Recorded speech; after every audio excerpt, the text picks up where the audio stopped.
You read the Bible, Brett? Well, there's this passage I got memorized, sort of fits this occasion.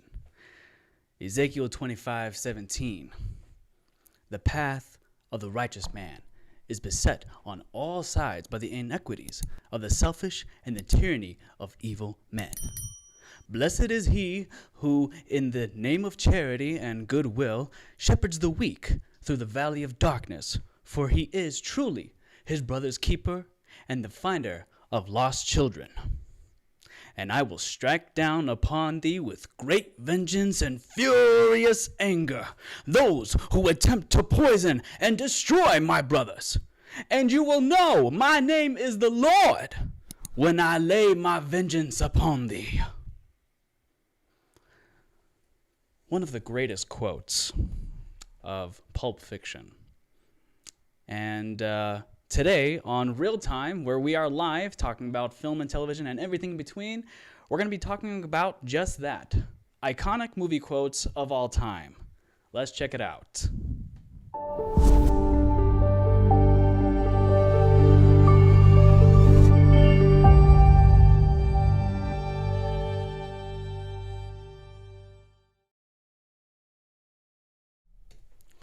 Hey there, everybody. Mustafa Talib here with Cinema King Productions. How are y'all doing? I hope y'all are doing okay. Y'all are staying safe. Y'all are doing all right.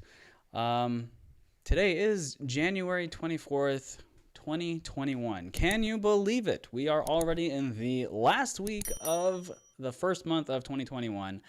Boy, how time flies by. And today is a very special day. And so I'm going to start this live stream by giving an amazing announcement. And that is that it is my mother's birthday. So everybody, say happy birthday in the live chat or in the comments down below. And let's give a humongous round of applause. God bless you, Mama. Yes. Happy birthday, Mama. We all love you, and we appreciate everything that you have done for all of us, for all of our lives. Till this day, you still do so much, and you are so selfless, and we appreciate all that you do. Moving on. Movie quotes. We always hear them in our daily lives as references, as the punchline of a joke or whatever, just as, people getting together and, enjoying, I'm not saying that word right. Enjoying. Yes, I think enjoying, pop culture, movie quotes, TV quotes, you name it. Like, it's just something that people really enjoy quoting. And some lines are just so darn good. And that comes from just excellent writing. Or in some cases, it'll be improvised right there on set. Some actors and directors will take after take after take to get it right, and then sometimes it'll just be an unscripted line that makes the final cut because it just adds that much depth to the character.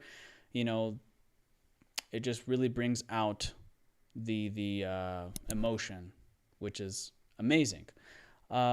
If y'all have any famous quotes that y'all like, make sure you leave them in the live chat, or if you want to say what's up, if you have any questions, let me know over there as well. I'll be looking over and saying what's up.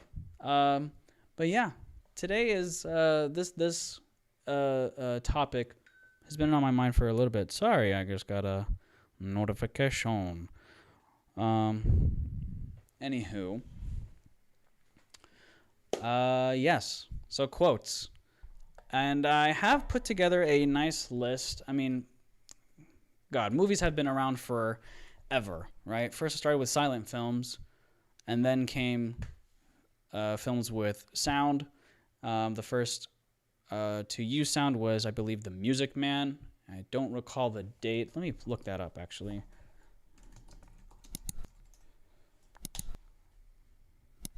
Was it The Music Man that first started using sound in film? Hold on a second.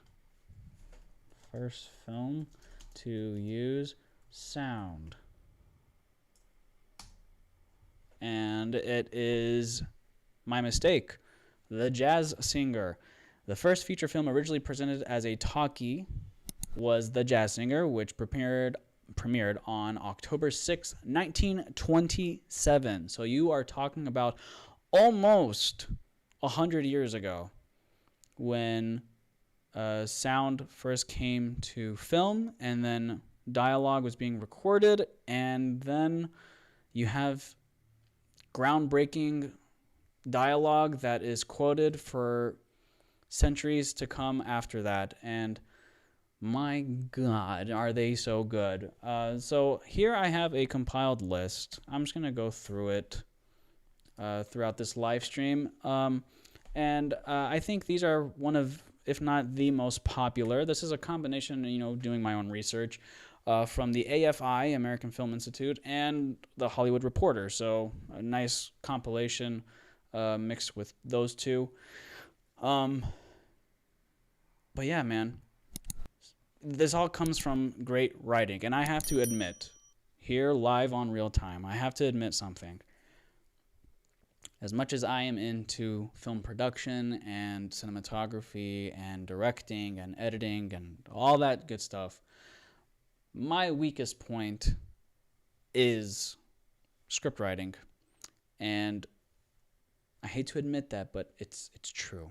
It's very true. And so that's why I reiterate that we need to collab more, people, and stick around to the end of this live stream, because I do have an announcement for the next episode of Real Time that will be aired where we're live. Sorry, there was just a big thing of dust flying in my way. So stick around to the very end to hear for that. So what are the most iconic quotes, movie lines that we hear all the time that people automatically know? When somebody says this, they're just like, yep, I know it. And it's just amazing. Whoa, whoa, whoa, whoa. Hey, come on. Are we going to go through this again? All right. We're good. Okay, we're okay. So let me just make sure we're good. All right. Starting with, now again, keep in mind this is not in any particular order. It's just as I was thinking in my noggin, my index, okay, what are some famous quotes that a lot of people would automatically recognize? They're iconic. They've, been in our film history, and, people just love it. So, wow. That was new. It was like purple. I'm going to start with, again, not in any particular order, Mr. Arnie over here as the Terminator. So this is from Terminator 1 and Terminator 2. The very famous quote,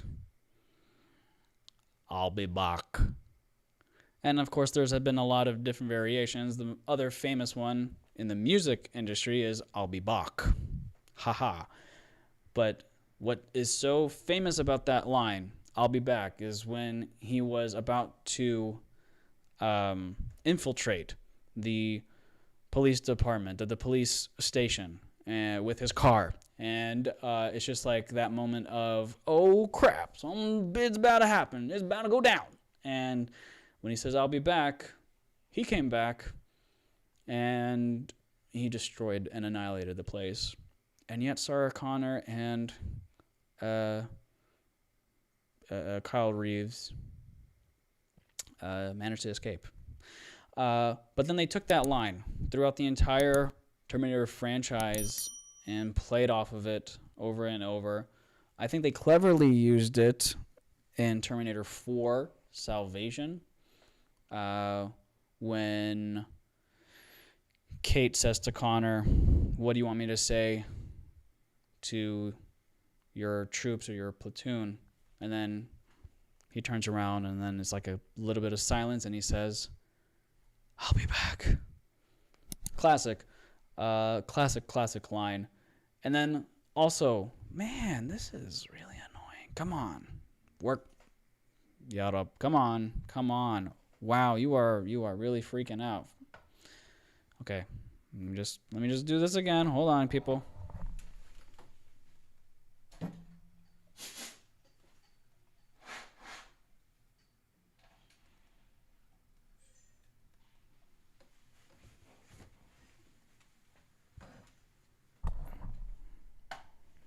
Okay, I think we're good.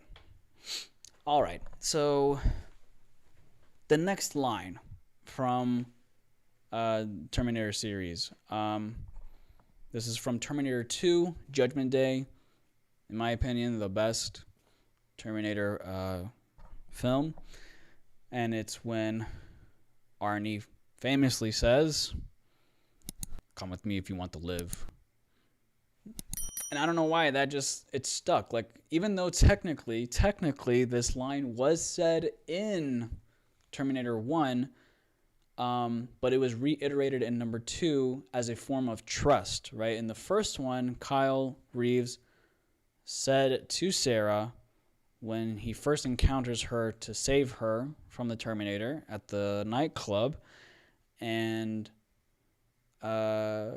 so as a means of trust in the second film, the Terminator says that line to gain her trust when they're leaving or escaping the mental institute.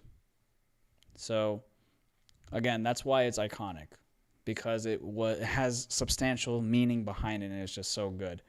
And also from Terminator 2, right before the Terminator destroys the T-1000 in his frozen nitrogen form, "Hasta la vista, baby." Fires his gun. So great. So great. And if you haven't checked out my short film called Hasta la Vista, Baby, basically showcasing the quarter-scale NECA action figure of the T-800 right here, make sure you check that out on my channel. And if y'all are enjoying this live stream, make sure you give it a like as well. And if you are new to the channel, make sure you are subscribed so you are tuned in every time we go live here on Real Time or whenever I upload a new video. Make sure you click that notification bell down below. Really greatly appreciate that. So, moving on. The next movie, I did mention this before as one of my favorite Christmas movies. If you haven't watched that episode, make sure after this episode you go check that out on the playlist and the link in the description. From Die Hard, we have, and I'm not going to say the vulgarity on here because I don't swear ever, but y'all know what I'm talking about. Yippee-ki-yay! And I believe, correct me if I'm wrong, I believe that phrase was actually used in a much older film that's cowboy themed, like a Western. But for some reason, when John McClane says it on the radio to Hans Gruber, it just stuck. Yippee-ki-yay. And then when he meets him at the end of the movie before he obliterates him, Hans says it to John McClane saying, "You said yippee-ki-yay." And then they start laughing, ha ha ha ha, and then bam. Good stuff. Great stuff. Moving on to the next quote. Keep in mind, I have not watched this particular film, so forgive me, but it is a famous quote, and I know everybody and their mother knows it. From A Few Good Men, Tom Cruise just says, "I want the truth." And then Jack Nicholson famously says, "You can't handle the truth," etc., etc. Now, what's special about this line is not just how aggressively he said it, but because it wasn't even scripted. This was an improvised line that Jack Nicholson, I think, came up. It wasn't the exact line in the script. It was a different form of it, but that one it just sounds so much better than what I think was originally written. And speaking of improvised lines, the next one Also from Jack Nicholson, because he's such a great actor of our time. He's so old now, but and again, I haven't watched this because I do not like horror at all. Um, it's from The Shining, and as he breaks through the door with the axe, of all the takes that he said, the improvised line, "Here's Johnny," is the one that stuck and made the final cut, and that is forever remembered. You know, quoting the Johnny Carson show. And so, again, a great, great quote that everybody just knows and loves because there's so much history behind it, and there's so much emotion and power, and it's just so moving. And that's what films are supposed to do, man. They're supposed to make you feel something and make you a better person, hopefully, or make you think. The next movie, one of my brother's favorite movie of all time. I used to tease him a lot growing up, saying it was stupid, just to get a reaction out of him. Don't regret that at all. Still a lot of fun to do. I am talking about Braveheart, Mel Gibson's acting and directorial masterpiece, I would argue. Won Best Picture among a lot of other Academy Awards. And the quote from this movie is his great speech right before their battle, the main battle. And it was quoted in another movie, the reboot of the A-Team, the movie based off of the show. But it was so funny in that context. But the quote is, of course, "They may take our lives, but they will never take our freedom." And he yells and whatnot. But it's so powerful, so powerful, so moving that indeed they can take our lives, but they will never take our freedom. You know, those who are fighting for their lives. And a lot of, if you think about it, a lot of Mel Gibson movies kind of allude to the Palestinian conflict. I feel like there's a lot of parallels there, just nobody really says it, but it's like it's there. Just watch all his movies that he's made, or at least directed, and you'll find a lot of parallels. But yes, Braveheart, excellent movie. A little too long in my opinion. I never actually watched it completely.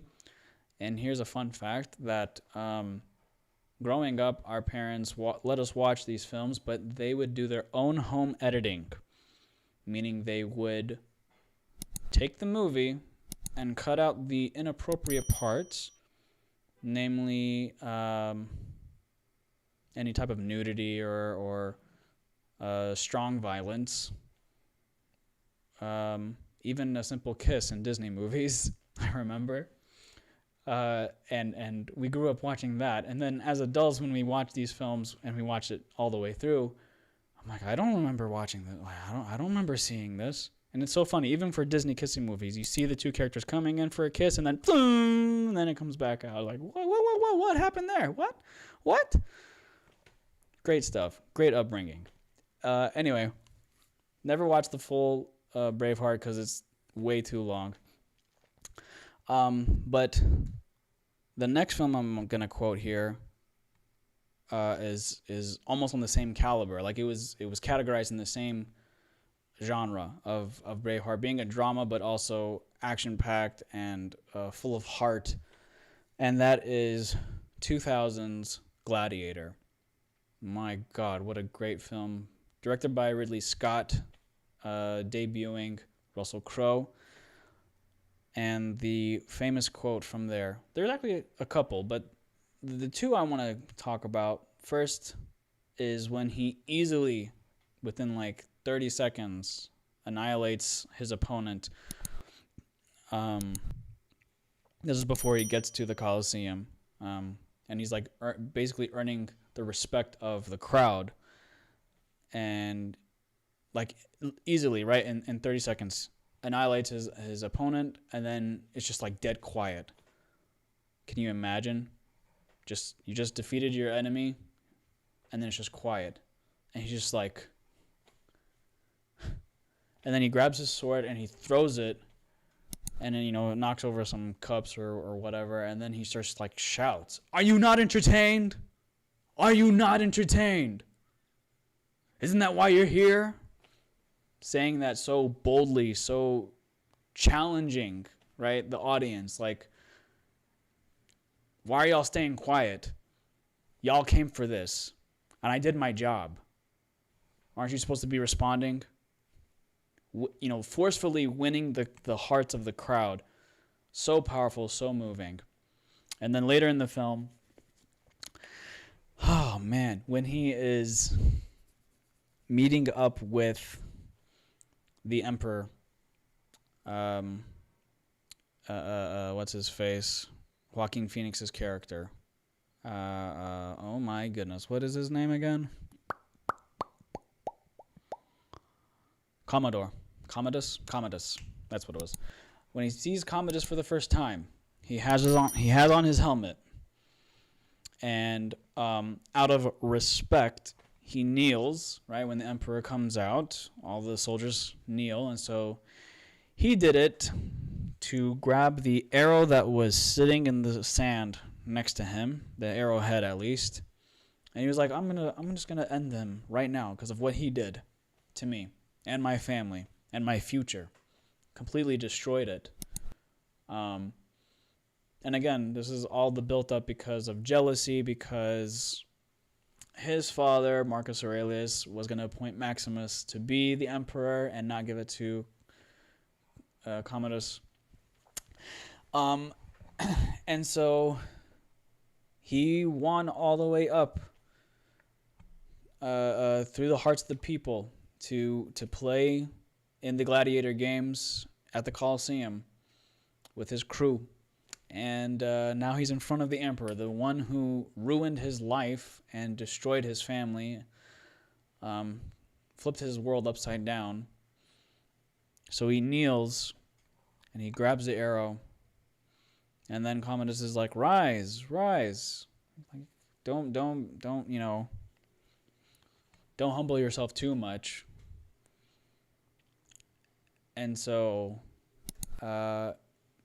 he was just like, I don't care. I have nothing to lose. I'm going to kill this guy.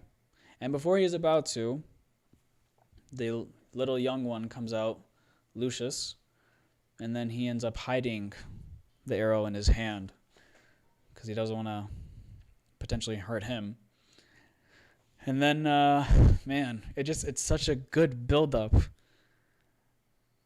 And then Commodus is like, just exchanging some words, saying, hey, you're such a great, mighty gladiator, comparing him to Hercules. And then he wants to know his name. And he goes, you do have a name. And then Maximus goes, my name is Gladiator. And he turns around. And this is, of course, very disrespectful. And he goes, how dare you turn your back to me? Slave, right? Putting him in his place, calling him the lowest of the low. You will remove your helmet and tell me your name. And then right there, he had to make the decision. And you see it in his face. He's like, okay, you want to know who I am? Here it is. He removes his helmet and turns around. And he says, my name is Maximus Decimus Meridius, commander of the armies of the north, general of the Felix legions, loyal servant to the true emperor Marcus Aurelius, father to a murdered son, husband to a murdered wife, and I will have my vengeance, either in this life or the next. And he's looking at him straight in the eye because he knows he did him wrong so hard. And of course, the queen, she had feelings for Maximus as well. This is again before she had her son. But man, she's surprised and she's shocked. Like, he's still alive, because they thought he died, right? They abandoned him. They thought they killed him. because he was also sent to be assassinated. And so completely shocked. And then the emperor had the choice. Do I kill him because I can? Or do I let him live? And then you hear the crowd cheering, live, live, because they know this decision is about to come up. And so the emperor puts out his thumb, right? And then, with hesitation, puts it up. And he lives. Allows him to live. He had the power to kill him, but he let him live. And the story goes on. But such an amazing line that summarizes everything. And also what summarizes the whole movie is when Commodus later in the movie says, the general, because he was general for the previous emperor, the general who became a slave, the slave who became a gladiator, the gladiator who defined an emperor. Brilliant. Brilliant. And apparently Russell Crowe had a problem with this line, and he said the script was crap. He didn't say crap. But it went ahead and got the Oscar for Best Screenplay of the year 2000. So, there you go. Oh, such a great film. Such a great film. The story, the cinematography, the timepiece, the dialogue, the music, everything all together, and it was just brilliant. Love it. Love it. Love it. Ugh, so good. Are y'all enjoying this? I hope y'all are. If y'all are enjoying this live stream, make sure you give this a thumbs up and share it with others and let others know about it. And let me know in the live chat what are y'all's favorites quotes in movies of all time. I'd love to hear from you guys. Moving on to another great franchise in the cinema world. Talked about this on several occasions on this show in different seasons. And I am talking about, of course, Lord of the Rings. What a fantastic series. Very long movies, if you watch them back to back. But nonetheless, still great. And, of course, with that great dialogue. To be fair, I only put 2 quotes on here. But there's so much that goes around it. So, first one being from Fellowship of the Ring, my personal favorite Lord of the Rings film, when Gandalf is hanging off the edge when they are in, I think I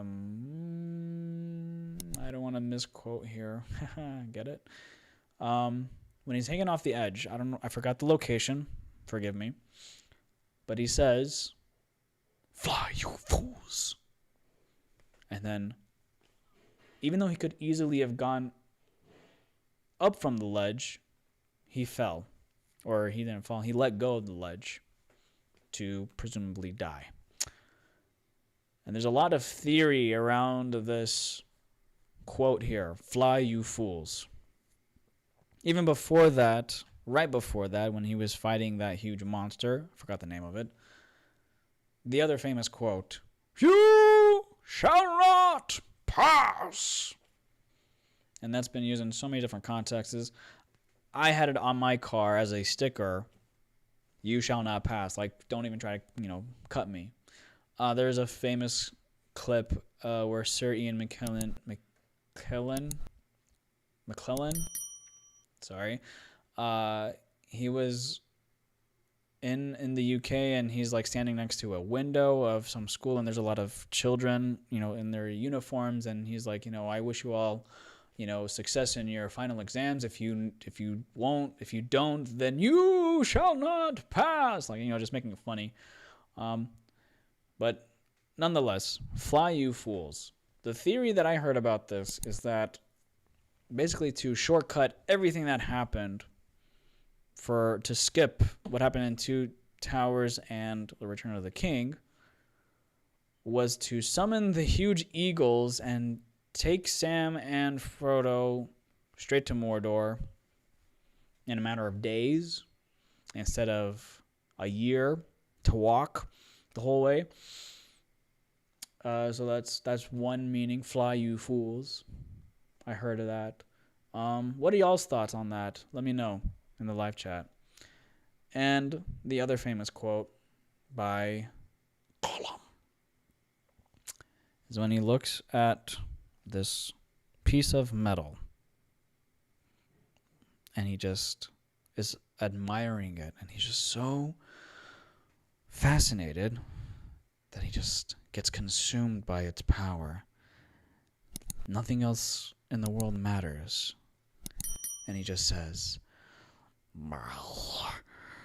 precious. Andy Serkis, man. What a actor. What a pioneering actor in the motion capture world. Phenomenal acting, but translating that to a completely CGI character, revolutionary.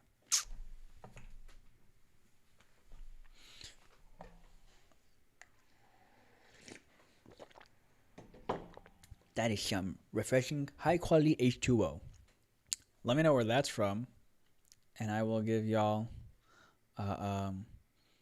some brownie points. That's not what it means. Can you be more specific? Oh, you who chatteth. I think you're referring to fly you fools. But let me know what it's supposed to mean then. Moving on, I think this is both lists that I found on these iconic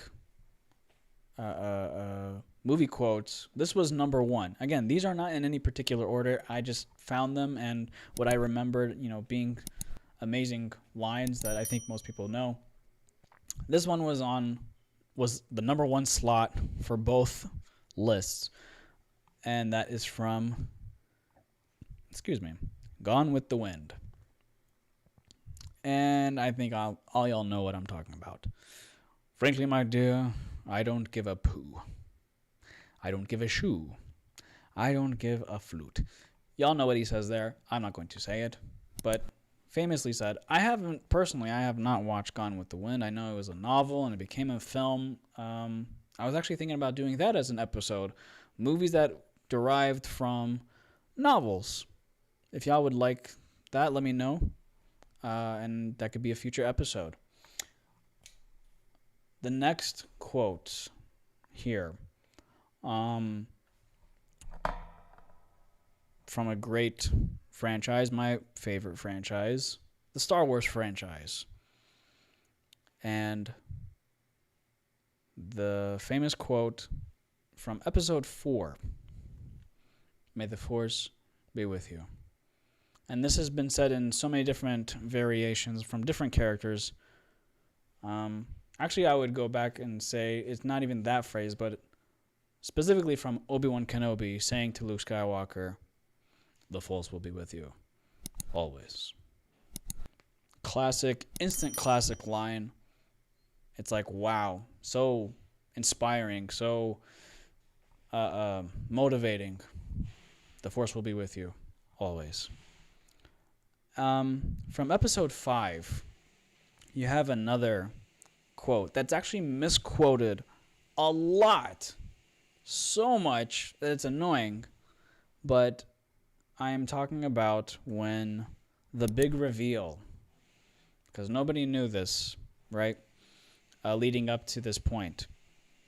But episode 5, when Luke is hanging off in the hangar and he's being defeated by Darth Vader, and they're having that little exchange and dialogue, and they say, Vader says to him, see if I can get this right, Obi-Wan never told you the truth about your father. And then Luke says, he told me enough. He told me you killed him. And then the famous quote, no, I am your father. What? Shock and awe. The production team on Star Wars didn't know this. Audiences across the globe were out of their mind, like What? No way. And this is a testament of great storytelling. Withholding something and then the huge reveal. Bam! Just like that. Now it's often misquoted as Luke, comma, I am your father. And that was even quoted in the movie Tommy Boy when he was messing around in his office. Chris Farley's character is messing around in the office in front of a fan to give the fake voice effect. I don't know. Still, no, I am your father. That's the line. And everybody remembers that for all time. No doubt about it. Excuse me, my voice is getting a bit raspy.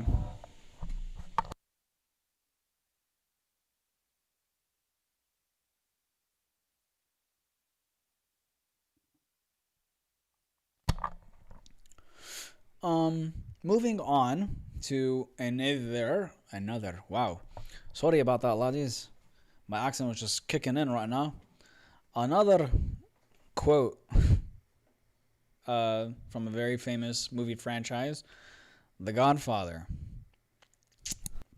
There's a few, but I think the most famous one is I'm going to try to channel my Marlon Brando here. Marlon Brando. I'm going to make him an offer he can't refuse. There you go. Thank you. Please hold your applause, please. But yeah, man, I'm going to make him an offer he can't refuse. That is in itself like what it means to be a godfather, right? Just being able to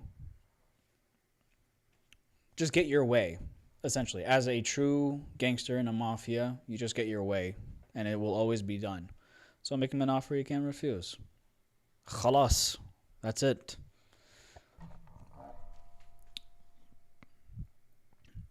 Moving on to the next quote here. Instant classic, especially when it's being in the time of the century in film, when it was going from black and white to color. This really used color on another level, and I am talking about The Wizard of Oz. We're off to see the wizard, the wonderful Wizard of Oz. Oh man, it just reminded me of the 1990s movie Rocket Man. Not the Rocket Man movie about Elton John, but about the team of astronauts going to Mars by Disney. Hilarious movie, a great childhood movie I very much enjoyed. But I bring that up because he quotes the Cowardly Lion when he's receiving the gold coin from Buzz Aldrin. And he goes, gee, I feel like the Cowardly Lion. If I were the king of the forest, ruff, ruff, ruff.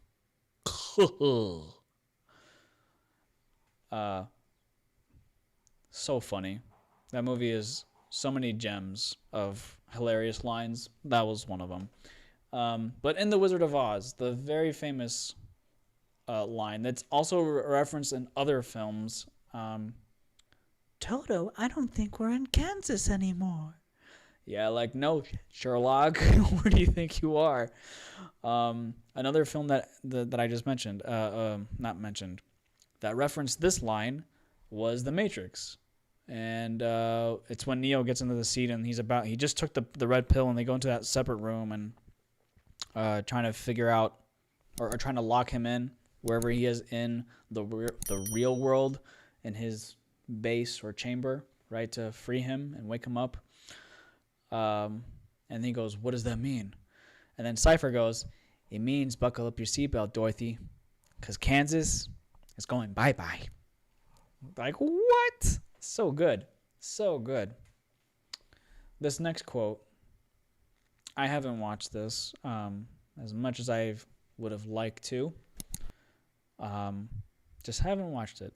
But talking about Taxi, Robert De Niro. And he famously, again, this was completely improvised. Can you imagine this whole scene right here was improvised. When he starts looking into the mirror, as it says in the script, the character looks into the mirror and starts having inner dialogue. Doesn't say what to say, but then Robert took that and just made it his own. And there was beauty in that. And he goes, "Are you talking to me? You talking to me? You talking to me?" Like, and then he just goes. And then, as brilliant as Martin Scorsese is as a director, right? He just lets his actors do their craft. Let them do it. This is what they're trained for. Let's see their art. Let's see their performance. And he just knocked it out of the park with a brilliant monologue that was completely improvised and is in the movie. That whole bit, 100% improvised. And it was brilliant. Loved it. Amazing. Let's see. This next movie, I remember trying to watch this. This is many years ago. I tried watching this, and I think I fell asleep because, again, it's movies in the past. They were directed differently, they were cut differently, so the pacing is different. Like even if you watch Star Wars Episode 4: A New Hope now, it's not the same pace as the other ones, right? As 5, as 6, as 1, 2, and 3, Rogue One, and so on and so forth. But the pacing is different, so it does tend to drag a lot, and you're just like, where's the story? Like, what? And then you're off in La La Land. But the beginning, or at least, I don't know if it was in the beginning, this line from Apocalypse Now. And this line was also made fun of or misquoted in a parody of something else, which I'll mention. But I think it was Martin Sheen's character, shirtless, wearing a cowboy hat of some sort, pops a squat, and he says, "I love the smell of napalm in the morning." What kind of line is that? Napalm. It's flammable. Just, you throw it, right? Explosion, like huge. Crazy fire, uncontrollable fire, right? Just napalm. I love the smell of napalm in the morning. Like, what kind of... You're crazy to think that, right? As a character, you're crazy, and I think that's what it encapsulates. I'm not speaking English properly. Sorry. Still, a great line, very memorable, and again, there are thousands of lines in cinema history. And just for the sake of time, I am going to wrap up fairly quickly in these next few ones. The next movie, a classic Steven Spielberg film, E.T., and E.T. famously says, "E.T., phone home." He wants to go home. Let him come home. But no, the government wants to know who he is and what he's doing and if they have any ill intentions of destroying this planet and this nation and blah, blah, blah. What? Let the dude go home. Khalas, he doesn't want to be here. Just let him go home. Why are you holding him hostage? Why are you trying to kill him? Let him go home. And I think I mentioned this before, but there is a cross. There is a... E.T. is part of the Star Wars universe. Like, he belongs in that universe because in Episode 3, in the corner of the Senate chamber, you see a group of creatures of E.T.'s kind. Hello. Just a nice little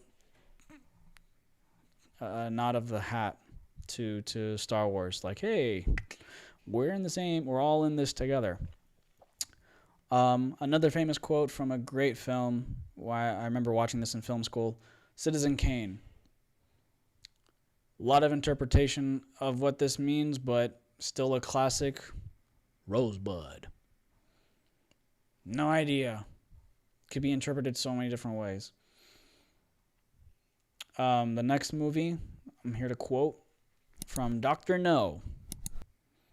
And this was actually in response to the female lead in this film, because she said her name this way. So then the main lead said in response, Bond, James Bond. And there you go. You have the famous line about James Bond. Jerry Maguire. What a movie. He famously sang with Cuba Gooding Jr. on the phone. Show me the money! That was so good. Instant classic like that. Also later in the film, on the romantic side of things, when he comes and tries to win her back, the love interest. And she says, you had me at hello. And it's like, what? Oh, so good. So heartwarming. When Harry met Sally, after Sally faked having ...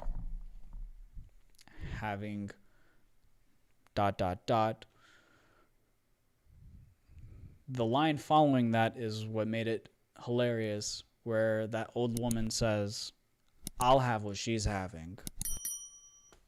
So funny. So funny.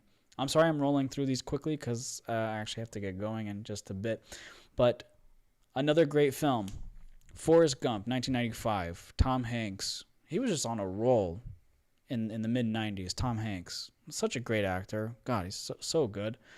But in Forrest Gump, famous line. My mom always said life was like a box of chocolates. Takes a bite. You never know what you're going to get. And it's so true. Life is like a box of chocolates. I always got coconut.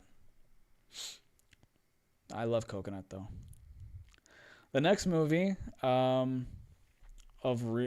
recent, but of this time, a debut by M. Night Shyamalan, Sixth Sense. When the line famously saying, I see dead people. Like, wow. You crazy, but yep, you see dead people. All right, cool. And then back to Tom Hanks in Apollo 13 when things were starting to hit the fan. And he says, Houston, we have a problem. Oh, Nelly. And it was a problem, but they survived. Another quote from Tom Hanks. Man, this is like Tom Hanks Central. Great movie. A League of Their Own. The story of an all-female softball team who, in a time where women were looked down on, in the sight of men, and so they were proving themselves as, great ball players, and Tom Hanks famously saying, "There's no crying in baseball." So good, so funny. Switching gears a little bit, you have Al Pacino in Scarface when he is about to be attacked in that room. I again have not watched it, forgive me, but everybody knows the line when he's holding a rocket launcher, grenade launcher I should say, and he says, "Say hello to my little friend." Blast everybody away. Then you have Sylvester Stallone in his movie that he wrote in 3 days, Rocky. Yo, Adrian! So funny. God. And just to wrap up, just let's get through these next ones. Titanic. Again, I have not watched because I just don't have the time for it, and it just seems like it would be a boring movie. We know the ship sinks, and it's fictitious. That story didn't really happen, right?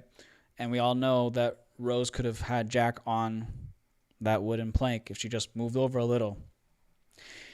But no, he had to die. So, I think Leonardo DiCaprio, when they were on set, he was just amazed. And when he was up on that part of the ship and he put his arms out and he said, "I'm the king of the world," James Cameron was just so taken away with that line that he's like, let's put that in the script. And again, that's where, that's where creativity is, man. Like, it's just being in the moment and saying, what you feel. That's how you have iconic lines sometimes. Ooh. Allah Akbar. It's already Maghrib, guys. Moving on, to quote the great Heath Ledger as, let's see, the Joker, right there in the back. Why so serious? That whole scene, phenomenal. God, I wish I could recreate it one day, but put my own twist to it. But that line, why so serious? Never heard anything like that before. Like, why you always got to be serious, huh? Why aren't you smiling? Why can't you be happy? But it's a very sinister approach. So good. So amazing. Another improvised line that was redone over and over again in the same movie it was done in several takes because originally it was an improvised line as it happened naturally as they were filming because they were shooting guerrilla style in Midnight Cowboy. Again, I haven't watched it, but again, the line that was quoted is, "I'm walking here! I'm walking here!" They're going across the street in New York, right? Busy. And apparently they were filming it guerrilla style, so they just had a long lens and they just said, "Action, go." Because they didn't have enough money to shut down a street in New York. And so there was a real taxi cab who almost hit Dustin Hoffman, and he almost got in a fight with him. And that's the first thing that came to his mind. I'm walking here. And he didn't break character. And they rolled with the punches. And then they end up doing it several takes again. And apparently the director was laughing his head off when that happened initially. And so they were just like, okay, let's do it again. Until they got it right. The last couple of lines next is from Karate Kid. Mr. Miyagi famously teaching Daniel-san, wax on, wax off, wax on, wax off. And in TMNT 2, Secret of the Ooze, they quote that, just to be funny. Michelangelo, Mikey, they're cleaning the apartment. He goes, "Hey guys, check this. Wax on, wax off, wax on." Raphael comes in, mouth off. He's like the most New Yorker turtle of the four brothers. Another famous quote in that movie, which I did not have on this list, but it's whatever. They're about to fight Tokar and Razor, and he goes, "You take the ugly one, you take the ugly one, I'll take the ugly one. Which one's the ugly one?" So funny. Love it. Love the Turtles. If you don't remember, I love the Turtles. They're up there, just hanging out with Shredder. I just watched the first one the other day. So good. So amazing. The next line. Oh, it's so funny. Who Framed Roger Rabbit? A groundbreaking film where they have cartoon and live action in the same scene. Although technically not the first time it was done, but what was different about this attempt or film was that it was moving cameras. And so it was almost like, hand-drawn 3D tracking, in our modern terms, which is very difficult to do. So you have to have great talent to do that. And then on top of that, you have to shade the different characters so they fit into the scene, et cetera, et cetera. And so one of the lines was from Jessica Rabbit, and she famously says, "I'm not bad. I was just drawn that way." And my God, is she a woman? Like, ugh. So good, though. Such a good line. A very famous line from one of those goofy movies that we all know, right? And that is, of course, Airplane. And then the captain says, "Surely you're not serious." And then Leslie Nelson says, famously, "I am serious. And don't call me Shirley." And he leaves. So funny. So good. And now I will be wrapping up with the final quote of the most iconic movie quotes of all time. Of course, there are thousands of more. If y'all have some, let me know which ones are your favorite, and I'll check them out. But the last line I will be quoting here is from none other than The Princess Bride. And the quote is as the following. "Hello. My name is Inigo Montoya. You killed my father. Prepare to die." So simple, sweet, to the point, and just iconic, and referenced so much in pop culture. So good. So good. Guys, I hope y'all enjoyed this episode of Real Time, where we are live talking about film and television and everything in between. If y'all did, give it a thumbs up, and don't forget to subscribe. Make sure you hit that post notification down below. And real quick before we end things, I do want to reiterate or mention that for the next live stream, I am hoping that y'all would be joining me in writing a movie script together. That's right. So I want y'all to tune in. Next time we go live, make sure you follow me on Instagram to know when that is. Most likely it will be next Sunday. Maybe around this time, maybe earlier. Just make sure you follow me there so you know. And yeah, I would love to collaborate with you guys and, have y'all pitch some ideas, and we can write a movie script together. It can be a short film. Maybe it'll just be like a plot, and we can flesh it out to, maybe become a feature length. Who knows? I would greatly appreciate y'all's contribution to that, and that way we all make a film together, which I think would be so awesome. So with that, I'm going to go ahead and end this live stream of Real Time. If y'all enjoyed it, give it a thumbs up, and don't forget to subscribe. Make sure you hit that post notification down below. This is Mustafa Talib with Cinema King Productions, and I will see you guys in the next one. And I will finally say, peace out.